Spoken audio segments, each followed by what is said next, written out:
Hello and welcome to part 1 of our Zen U review. At least wanted to get something out there for now. We'll of course have more videos coming soon featuring a UC3 comparison, and James is also testing a Zen U, just had some scheduling issues to work through.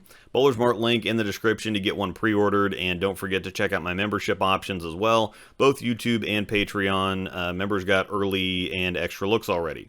Looking at the tech, we're starting with the core because that seems to have been a source of confusion.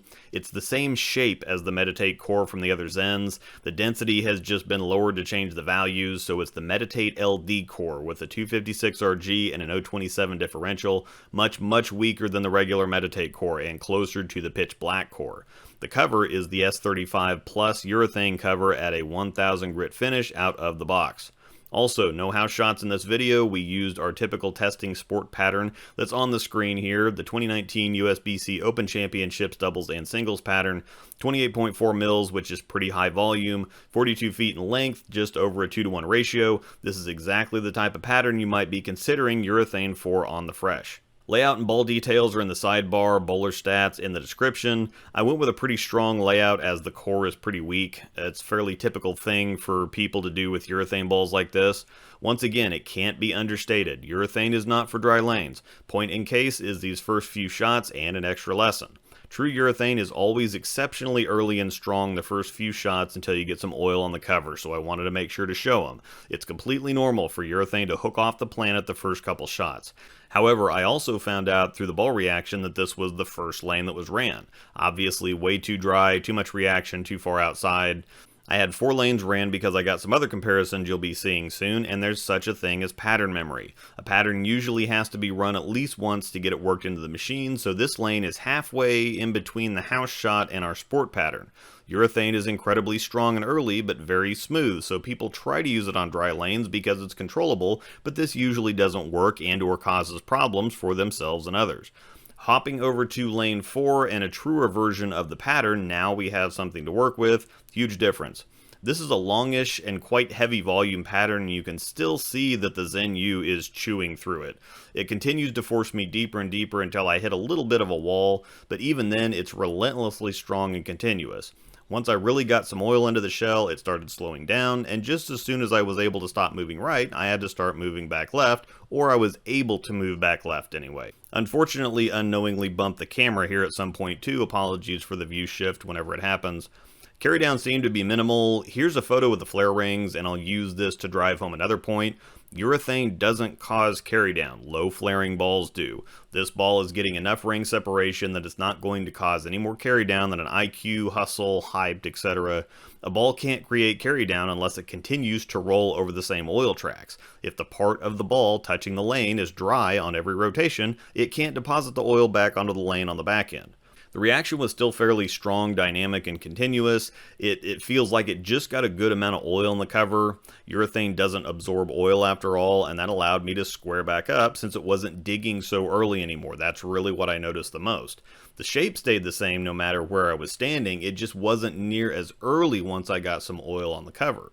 Carry down won't make the ball suddenly easier through the fronts. It'll make it slower or wiggly on the back end. At the same time, if something starts getting easier length, it's naturally going to start up later and not cover as many boards. Watch where your ball starts hooking and it'll tell you what's actually going on. So again, I don't think it created much, if any, carry down.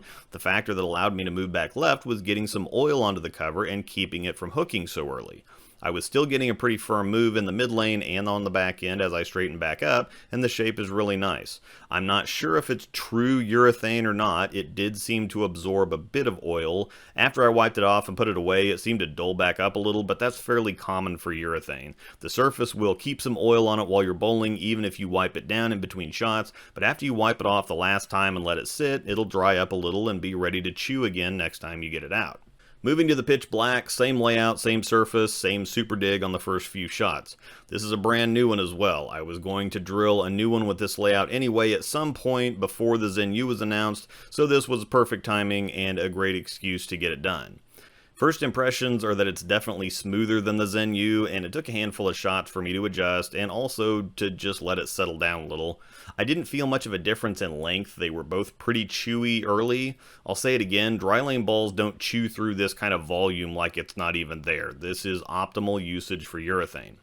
Taking a look at the pitch black flare, it's a lower differential, so lower flare potential. I'm getting some ring separation, but not much. This makes the bow ties longer, or where the rings overlap on the top and bottom of the ball, so it does start to create a little carry down, and that's what gives it a more traditional urethane look. Very strong and early, then really smooth and controllable down lane because it continues to roll over the same oil tracks. I had a couple really solid shots in here before I started losing the track, period, and at that point I just started throwing it hard. The strength of urethane can't be understated, and neither can the amount of overall ball reaction on the left side. There's always an abundance of shape and motion. That's why lefties can bend urethane like this. If you are a lefty, I think you can take this to the bank. If you're a righty, you might want to wait to see the Zen U for James. He's likely to have a slightly different look and take. This was a little frustrating considering that urethane is supposed to be the GOAT control option for tough stuff on the left, and it was just too much too early. The Zen U at least gave me the shape on the back end to help me through it somewhat. I still wasn't exactly thrilled with it either. I never seemed to have the same look for more than 3 or 4 shots at a time, but it was more hit and miss with the pitch black because while it has virtually the same dig, the smoother motion on the back end trapped me on my angles a little more. At the same time, this is just a brutally difficult condition, but I think no matter what, we did get a really good illustration of the similarities and differences between the two balls. I might be ready to chop my left arm off at the shoulder and be done with it, but at least we got a good comparison, and you'll notice that my CoolWick jersey with the free extra 2 inches of length stayed tucked in the whole time through all the flinging and pouting and arm flailing. Code ROSEDALL10 gets you 10% off at checkout. Part 2 will be coming soon, featuring James and additional comparisons beyond that to the UC3 and likely some reactive balls like the Hype Solid to see exactly where it stacks up. Once again, pre-orders are available at Bowler's Mart. Ordering anything using my links is a big help and greatly appreciated. Remember my membership options for a lot of early and bonus content. You can see exactly what the members get with the members playlist at the top of my channel homepage. Thanks, of course, to all my members. Thank you for watching, and may the strikes be with you.